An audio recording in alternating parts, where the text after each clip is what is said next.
hear the drum tower ringing. It's ringing to say goodbye on the last morning in Ningbo. It's a windy morning, but the weather's good. It's pretty good temperature. It's 24 degrees today. That's the highest it's going to get to. Now I'm going to make my way through the park again. A slow walk down towards the train station where I'm heading to Hangzhou. My new shoes are in operation today. I binned the old ones, you know that? There was rips in them and you could see me socks through a part of them, so I said nah, I'm just gonna get rid of them, why not? So these are really comfortable for now. Let's hope it lasts. Yeah, so I'll make my way down here to the train station and I'll catch you from there, or else I'll catch you in Hangzhou, one or the other. And they've got people singing here this morning.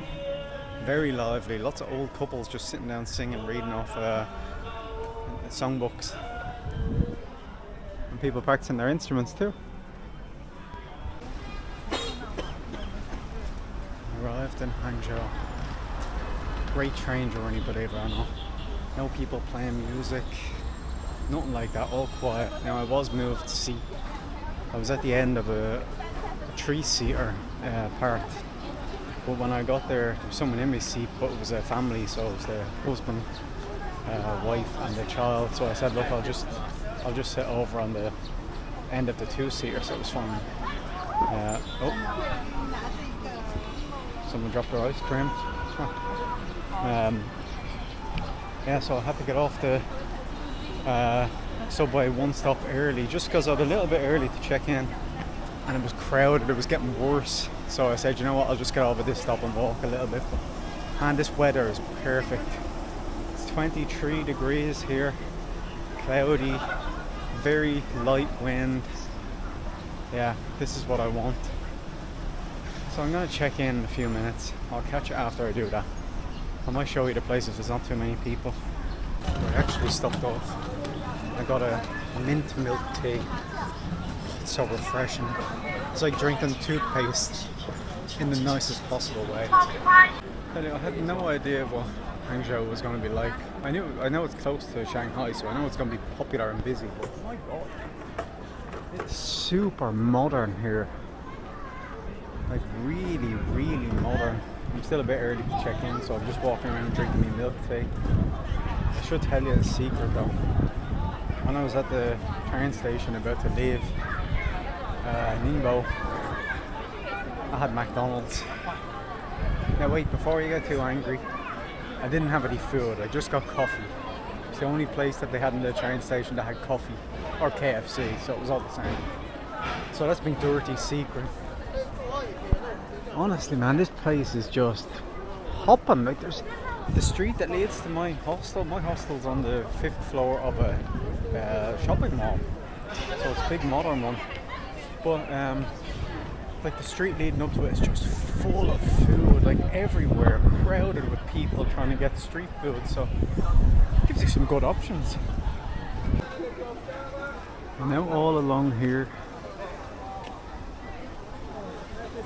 is the Hangzhou West Lake, and tomorrow we'll explore that. We'll go all around here, and on this side, on one of these hills or mountains here, there's Buddhist carvings in the rocks from the 10th century to the 13th century. So I want to go there. There's a temple as well. We're going to walk it because the whole circumference of the lake is like 12 kilometers or something like that. So even if I just walk to there and walk back, that's easy enough, you know. Yeah, really nice, but I can imagine the further you get over this way away from like the main shopping area, it gets a lot less crowded. I hope. But we'll find out tomorrow. It doesn't matter, sure, we'll figure out something. But today I'm just gonna, when I check in, I'm gonna go back the way I came. I go up further because it's the cultural area there, so we just check it out and see what's going on in Hangzhou. Basically get a feel for the place on the first day.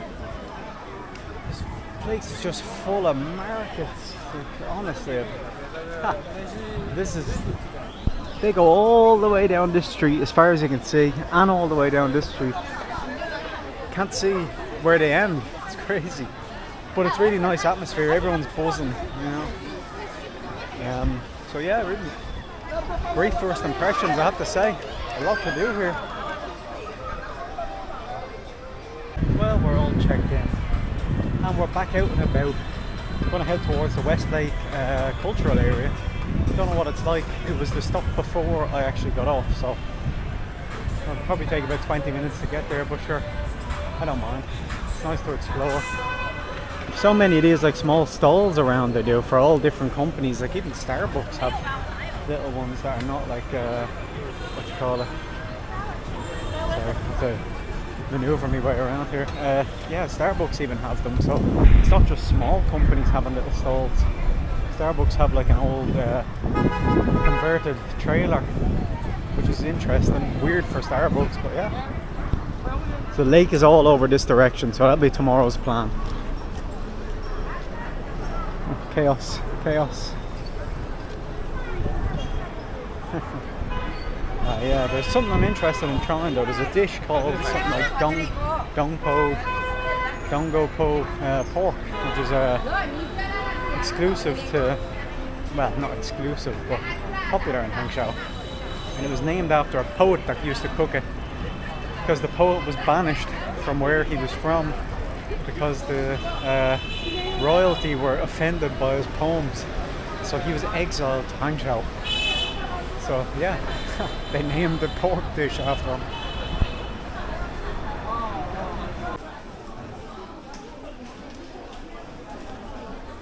When you come through a lot of the shopping centres, you've got all of the younger people selling all their stickers and collectibles, and people have booklets where you can scroll through and pick what you want.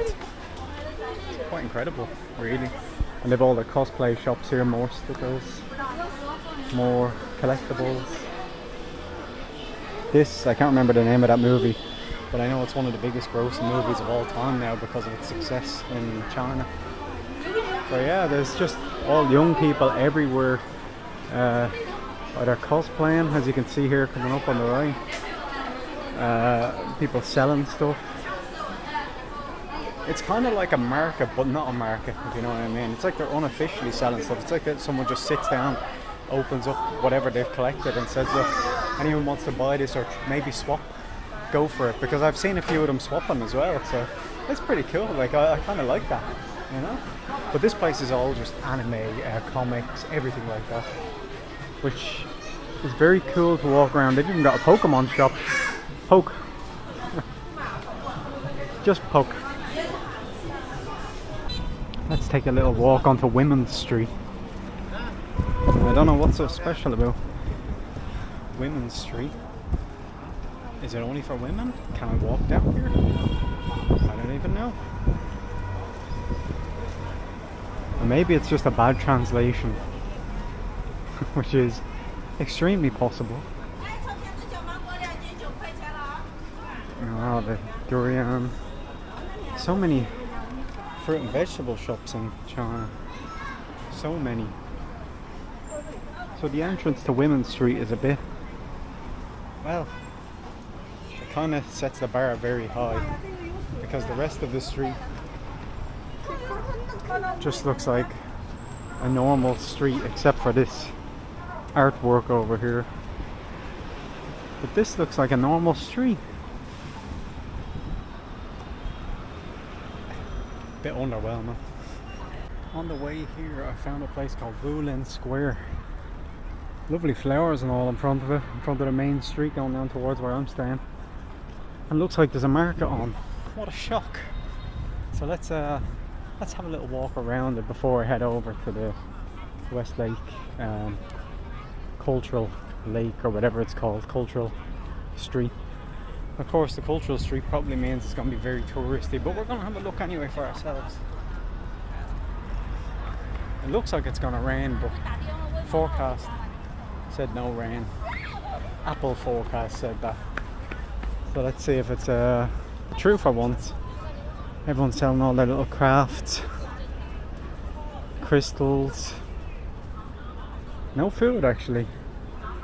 Maybe they're not allowed to sell food here, I don't know, but all sorts of little collectibles. And then you've got this lovely display that I'm sure is a fountain, but it's not on right now. Yeah, Interesting that there's no food at it, unless there's food at the other cultural street, and that's why there's none here. I'm not so sure. Photos, handmade photos, pictures. Yeah. So we will make our way behind this building. It's a pretty impressive building though, gotta say. It's very imposing. I'm not sure what it is, but it's imposing nonetheless. So we're just over the bridge now at the cultural area, and you know what, it might actually be a proper cultural area because I saw little arrows this way, pointing this way should I say, for museums and stuff like that, so maybe it's not just a typical capitalistic grab. We don't know. I don't know. Very possible. Of course they have got the dreaded looking coffee. Yeah, I'm gonna take a walk around this area and see what's actually here. Looks pretty big on the map, like, so it loops all around behind this big building. There's a cinema here as well, so I guess it's not that cultural unless they're showing like Chinese art films. Then they don't say it's cultural. And a gym. Okay, we'll kind of see how this is going. It also goes underneath. I might go around and see if there's another way around that way, but check this one out. It's pretty cool. Now there is a couple of cultural kind of things here. This blue building, small one, is an art exhibition. There's an outdoor book cafe here, so you know, it's not a complete cash grab. There are some kind of interesting things, and I can hear music, but I think it's just speakers. I don't think it's a performance, although I think they are getting ready for a performance. You see, today's Saturday, so maybe tomorrow is party day, you know? Very possible.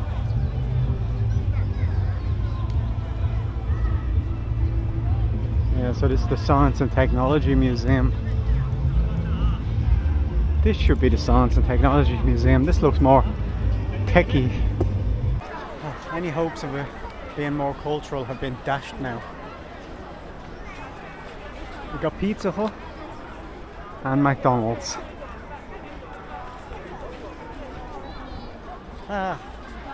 Uncultural square. That's what I'm calling this. Hangzhou's uncultural square. Damn, a little bit disappointed, not gonna lie, but you know, you have to cater for what people want, so if it makes money, it's gonna be here, isn't it? Well, I've come through the other side of the building, and this is what's on the other side. Inside this is actually a shopping mall. Yeah, like, I mean, I don't want to be pessimistic. I mean, Hangzhou looks amazing and it's buzzing and it's great atmosphere and stuff like that, but when you come somewhere that says it's a cultural square and you see this, it's really kind of annoying, you know, because there's nothing cultural about this at all. You know, you might say, oh well, they have some traditional food, but it's all fast food versions of it, you know, so yeah, I don't get it. It's definitely not a cultural square. They can say it is, but it's really not. I'm more looking forward to seeing the lake area tomorrow. That's definitely what I'm looking forward to. That's the big kind of attraction of Hangzhou. So I'm hoping that the weather stays good. It's supposed to. So yeah, let's see. I'm just going to walk through this shopping centre for no reason. See if I get surprised by something cultural. Unlikely. I don't know what it is. It's braised belly or something like that, but it looks like ramen essentially, but yeah, I'm not exactly sure what it is. Just said let's go for it, try it out. And the noodles have been freshly cooked. I'll tell you, for €2 that's already impressive. But yeah, they had other spicy ones, but I didn't want that. I'm not in a spicy mood. I'm really not sure how small or big this bowl is going to be. I saw that bowl, but it might only be like a quarter filled up. But we'll see. I'm quite interested. This is pretty big, honestly. No, I'm gonna try it in a minute, but like that's massive. Really massive. I'll try the broth. I hope it's not spicy. It might be a little bit. It's not spicy, but it's hot. Really hot. What is that called? Pak choy? Pak choy, braised beef belly, egg and noodles. €2. Like, this is massive. How do you, like, you know, I can't really, it's hard to judge the size of it, but it's basically a bowl of ramen for €2. Okay, now the meat is a little bit spicy, I'm not gonna lie. A little bit, no major spiciness, but spicy enough that you get a little tingle from it. Also, pak choy is delicious. If you've never tried it, it really is gorgeous.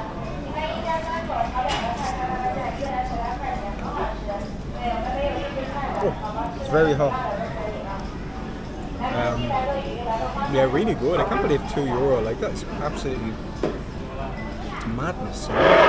I already thought I was getting cheap ramen, but this is not ramen, but it's not far off in Japan. But like, this is on a whole other level of cheapness. But quality is really good. Beef is lovely. Pork, not beef, sorry. I always get them mixed up for some reason when I'm mentioning them. But yeah, really, really good. Well, I finished it. It was lovely. Not gonna lie. Really tasty. I'm stuffed. I mean, my mouth is burning from the, not from chilies, but from the spice or from the heat of it, you know. It's crazy. Like, it's so hot. So I'm slurping the noodles, and everybody's kind of watching me, you know, just to see like, oh, does he like local food? But yeah. So you know, I'm being watched now because it's finished, and I think someone wants to come and take away my bowl. So yeah, she keeps looking back at me, and I'm not like directly making eye contact. But... Okay, well, I will go. That was lovely. €2. Madness. Okay, well, I'm gonna head back for the hostel. I'm gonna chill out in the lobby kind of area. Want to book my last accommodation in China. I've already booked after Hangzhou. I'm going to Suzhou, which is not far either, but then I've booked my accommodation there, so last place to book is Shanghai. So I do that, and then that's me good for all of the bookings for China. Don't need to do any more. That's it all sorted out, unless they decide to tell me no foreigners. There's Shinchan up there. But yeah, I will catch you tomorrow when we go to this West Lake area, which is just over there.